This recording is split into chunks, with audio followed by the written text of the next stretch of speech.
Hello everyone, welcome all in learning radiology.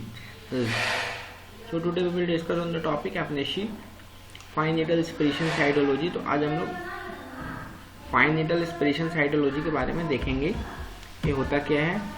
तो इसमें basically हम लोग क्या देखेंगे कि फाइन नीडल एस्पिरेशन साइटोलॉजी में करते हैं हम लोग क्या करते हैं, एक मिनिमली इन्वेसिव प्रोसीजर है जहाँ पे बॉडी के सेल्स को रिमूव करते हैं और जिसमें निडल की हेल्प लेते हैं हम लोग। और उसके बाद जो होता है, जो भी हमारा जो सेल्स रिमूव किया हुआ होता है उसको पैथोलॉजी डिपार्टमेंट में भेजा जाता है माइक्रोस्कोपिक एग्जामिनेशन के लिए, जिसकी हेल्प से एक बेटर डायग्नोसिस बन सके। जैसे कि लंग्स लीजन में bone marrow, spleen, liver, thyroid gland and lymph node, इन सारे जगहों से हम लोग एफनेसी करते हैं। इसका मेन एम, अब देखते हैं एफनेसी का एम क्या होता है। तो इसका एम ये होता है कि टिश्यू स्पेसिमेन को साइटोलॉजी और हिस्टोलॉजी के लिए भेजा जाता है। यहाँ पे मोस्ट ऑफ द केसेस में अल्ट्रासाउंड का यूज किया जाता है, क्योंकि होता क्या है कि अगर अल्ट्रासाउंड हम नहीं करेंगे तो हमको सीटी से करना पड़ेगा। तो सीटी में क्या होता है कि ज़्यादा से ज़्यादा रेडिएशन लगता है, इसी वजह से अल्ट्रासाउंड हम लोग प्रेफर करते हैं। अब इसके इंडिकेशन के बारे में देखेंगे क्यों करते हैं। तो इंडिकेशन इन्फेक्शन के केसेस में कर सकते हैं। इन्फेक्शन में जैसे हमारा निमोनिया आता है, निमोनिया के केसेस में करते हैं। मैलिग्नेंसी या किसी भी तरीके का कोई भी मैलिग्नेंसी हो तो वहाँ पे हम लोग करते हैं, जैसे मास लीजन्स और भी कितने। या फिर डिफ्यूजन इनफिल्ट्रिंग लंग प्रोसेस, इस केसेस में भी करते हैं। ये जो है डिफ्यूजन इनफिल्ट्रेटिंग लंग प्रोसेस, ये जो है एक लंग डिसऑर्डर है जो कि इंटरस्टिशियम को अफेक्ट करता है। अब कॉन्ट्रा इंडिकेशन देखते हैं किस केस में हम नहीं कर सकते हैं। जैसे अनकरेक्टेबल ब्लीडिंग डायथेसिस, इस केस में हम लोग नहीं करते हैं। या फिर लैक ऑफ सेफ एक्सेस, अगर सही एक्सेस नहीं मिल रहा हो तो उस केस में भी नहीं करेंगे। Gonococcal cyst and abnormal clotting और platelets, vascular lesions, obstructed systems, uncooperative patient, इन सारे केसेस में हम लोग नहीं करते हैं। पेशेंट प्रिपरेशन में सबसे firstly take a previous history and check previous reports, and after that take written and oral consent, and after that give an anxiolytic agent like diazepam 5 to 10 mg, then sterilize the examination site with betadine and place the marker on the examination site, then locate the lesions and measure the depth, then choose the correct point for insertion of needle। इसके बाद हम लोग देखेंगे एफनेसी करने के लिए हमें laboratory के कुछ पैरामीटर्स होते हैं, उनको फुलफिल करना पड़ता है, जिसमें कि हमारा जो ब्लीडिंग टाइम होता है वो 3 to 6 मिनट जो इसका नॉर्मल रेंज है वो होता है। ये मैंने यहाँ पे नॉर्मल रेंज को दिखाया है। जैसे कि आप देख रहे हैं सीटी मीन्स क्लॉटिंग टाइम जो कि 2 to 9 मिनट्स होता है, and PT prothrombin time 10 to 15 seconds होते हैं। इन केस ऑफ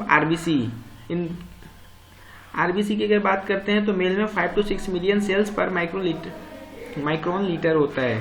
फीमेल्स में 4 to 5 million cells per micron litre. WBC 4,500 to 10,000 cells per micron litre. And platelets की बात करते हैं तो 1,40,000 to 4,50,000 cells per microlitre. Haematocrit जो होता है हमारा 36 to 50% नॉर्मल होता है। यहाँ पे आईवी लाइन जेल को 20 गॉज का यूज करते हैं हम लोग, और यहाँ पे 10 स्लाइड्स यूज करते हैं, जिसमें जो स्लाइड्स होते हैं, स्लाइड्स में उस सेल्स हम जो निकालते हैं बॉडी से उसके ऊपर रखा जाता है। उसको फिर जार विथ फॉर्मलिन जो निकालते हैं उसको इस फॉर्मलिन जार में इंसर्ट करके इसको पैथोलॉजी डिपार्टमेंट को सेंड किया जाता है। स्टेराइल कल्चर या फिर सेंसिटिविटी बॉटल। प्रेगनेंसी टेस्ट करवाते हैं इफ सिटी, यदि सिटी गाइडेंस में हम लोग अगर करते हैं तो। मेडिकेशंस, यहाँ पे कुछ मेडिकेशंस भी यूज करते हैं एफनेसी के लिए, लाइक एनेस्थीसिया, जिसमें कि 1% लिडोकेन या जो कि लोकल एनेस्थीसिया उसको देते हैं। प्रोसीजरल सेडिशन देते हैं, प्रोसीजर के उसमें सेडिशन देते हैं अगर नेसेसरी होता है तो। फेंटाइल मिडाजोलम टिपिकली इसको हम लोग यूज किया जाता है प्रोफाइलैक्टिक एंटीबायोटिक्स में, जो कि लीवर या रीनल ट्रांसप्लांट बायोप्सी के टाइम पे देते हैं, जो कि पहले उस टीम जो ट्रांसप्लांट टीम होता है उसे कंफर्म करते हैं, उसके बाद ही करते हैं। यहाँ पे देखते हैं कौन कौन से मटेरियल रिक्वायर्ड होते हैं एफएनएसी के लिए। तो cotton gauze piece, spread, lignocaine, surgical gloves, syringe 10 to 20 ml betadine solution, चीवा नीडल यूज करते हैं 21 गाउज टू 22 गाउज, कैस्कार्ट यूज किया जाता है, कंसेंट फॉर्म, इलास्टोप्लास्टर, और ये जो हमारी मशीन है यूएसजी, सीटी और एमआरआई, इन तीनों में से आप किसके गाइडेंस में हम एफएनएसी कर रहे हैं वो यहाँ पे देखते हैं, उसके अकॉर्डिंग हम लोग उसको यूज करते हैं, यूएसजी, सीटी और एमआरआई। टेक्निक की अगर हम बात करते हैं तो ये मैंने टेक्निक में बताया है। यहाँ पे देखते हैं, अगर सीधा देखा जाए तो एक अल्ट्रासाउंड का एक इमेज दिया हुआ है, जहाँ पे दिखाया जा रहा है कि एक ट्रांसड्यूसर है और एक सिरिंज है जिसमें कि नीडल लगा हुआ है इसके। तो यहाँ पे करते क्या है, सबसे फर्स्ट अगर पेशेंट आता है तो पेशेंट का जितना after patient preparation, patient laying position में लेटा हुआ है, सुपाइन में है पेशेंट, उसके बाद क्या करते हैं, उस एरिया को क्लीन करते हैं, जो भी बीटाडीन से क्लीन होता है एरिया। आफ्टर दैट वहाँ पे लिग्नोकेन अप्लाई किया जाता है as a local anaesthesia. Lignocaine local anaesthesia की तरह हम अप्लाई करते हैं। उसके बाद से अल्ट्रासाउंड जो ट्रांसड्यूसर है इसे देखा जाता है कहाँ पे जो भी सेल स्प्रेड करने हो कहाँ से स्प्रेड करना है। तो जो भी रीजन है वहाँ आप जो भी रीजन है उसको आप मान लो हमारा ये रीजन है, तो यहाँ हमने ट्रांसड्यूसर अल्ट्रासाउंड में देखा कि हाँ ठीक है यहाँ पे हमारे रीजन। देन आफ्टर सिरिंज उसको ट्रांसड्यूसर के गाइडेंस में सिरिंज को इंसर्ट करते हैं वहाँ तक, उस पॉइंट तक जहाँ पे वो सेल स्प्रेड करना है जो सेल है। देन आफ्टर जो ये सिरिंज का जो निडल है वहाँ तक उस सेल तक चला जाता है, उस टिश्यू तक। उसके बाद टिश्यू को स्प्रेड किया जाता है, सेल स्प्रेड करते हैं सिरिंज से। उसके बाद आफ्टर स्प्रेशन जब स्प्रेड हो जाता है उसके बाद वहाँ पे बेटाडीन गॉज पीस में लगा के उसको बैंडेज कर दिया जाता है और पेशेंट को बेड रेस्ट के लिए बोल दिया जाता है 1 to 2 hours. In case of सीटी गाइडेंस, इन सीटी गाइडेंस में क्या करते हैं, सबसे इस सीटी का इमेज रखा गया है। सबसे फर्स्ट पेशेंट का एक नॉर्मल हम स्कैन लेते हैं।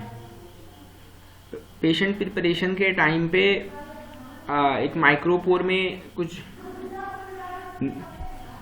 मार्कर लगाए जाते हैं। ये रहे हमारे मार्कर जो यहाँ पे दिख रहे हैं, यहाँ पे कुछ मार्कर्स दिख रहे हैं 6-7। तो उसको लगाने के मार्कर्स प्लेस करने के बाद एक स्कैन लेते हैं। नॉर्मल स्कैन में यहाँ पे मान लिया जाए हमको ये जो एरिया है हमें इस एरिया से हमें एफएनएसी ले करना है। देन मार्कर डिसाइड करेगा, मार्कर जो होता है उससे पता चल जाता है कि कहाँ पे जिस एरिया में लगा हुआ है ये तो पता होता है कहाँ पे है, उस हिसाब से उसके अकॉर्डिंग मार्कर लगाते हैं। और मार्कर का जो निडल जो मार्कर होता है उससे पता चल जाता है कि कौन से नंबर पे मार्कर पे वो है। उसके बाद वो एरिया सिलेक्ट करके दोबारा से हम लोग स्कैन करते हैं और मार्कर से डिस्टेंस को मेजर करते हैं। अगर यहाँ पे देखें तो देखा जाए मार्कर हमने यहाँ पे लगाया है तो यहाँ से डिस्टेंस मेजर करेंगे कितना डिस्टेंस है। डिस्टेंस मेजर करने के बाद इजली साइड देखते हैं कौन सा साइड एक्सेसिबल है, कौन से मार्कर से डिस्टेंस कम है। जो मार्कर से यहाँ पे कई सारे मार्कर्स हैं, मान लिया जाए यहाँ से डिस्टेंस ज़्यादा पड़ रहा है, ज़्यादा है, यहाँ से डिस्टेंस कम है, तो हम क्या करेंगे यहीं से निडल को इंसर्ट करेंगे। मार्कर करने के बाद उसके बाद पेशेंट को इस तरीके से वहाँ निडल से जो भी सिवा निडल होता है उसको यूज करके वहाँ से सेल स्प्रेड करते हैं। उसके बाद यहाँ भी सेम अल्ट्रासाउंड की तरह बेटाडीन विद गॉज पीस इस पर लगा के और पेशेंट को रेस्ट के लिए बोलते हैं 1 to 2 hour. In case of MRI में जो एफिनिशी होती है, यहाँ पे क्या होता है, यहाँ पे भी सेम प्रोसीजर होता है। एमआरआई मोस्टली ब्रेस्ट के लिए देखा जाता है। तो यहाँ पे करते क्या है, एक जार है इस तरीके से, एक स्लाइड देख रहे हैं जो भी, जिसमें कि काफ़ी सारे रेक्टेंगल्स बने हुए हैं।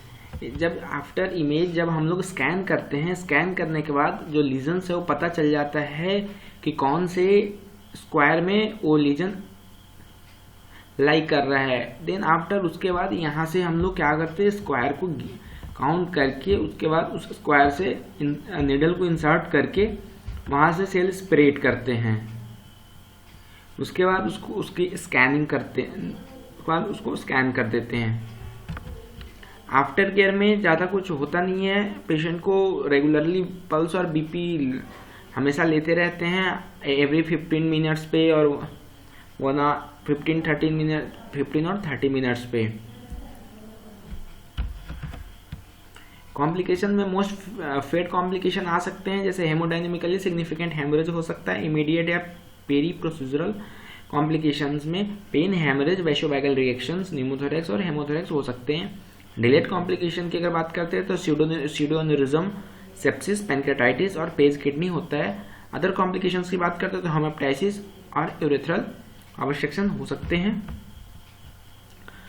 अल्टरनेटिव प्रोसीजर्स होते हैं, जैसे कि एफनेसी में नहीं, एफनेसी इन CT-MR से नहीं हो रहा है तो उसमें करते हैं इसके अल्टरनेट प्रोसीजर, या फिर इसको कह सकते हैं इसको रिप्लेस करते हैं। रेडियोलॉजिकल में अगर बात करते हैं तो ट्रांसजगरल लिवर और रीनल बायोप्सी करते हैं। सर्जिकल की बात करते हैं तो ओपन और लैप्रोस्कोपिक बायोप्सी करते हैं, और अदर में एंडोस्कोपिक यूएसजी गाइडेंस एफनेसी होती है और ट्रांसब्रोंकियल कोर बायोप्सी और एफनेसी।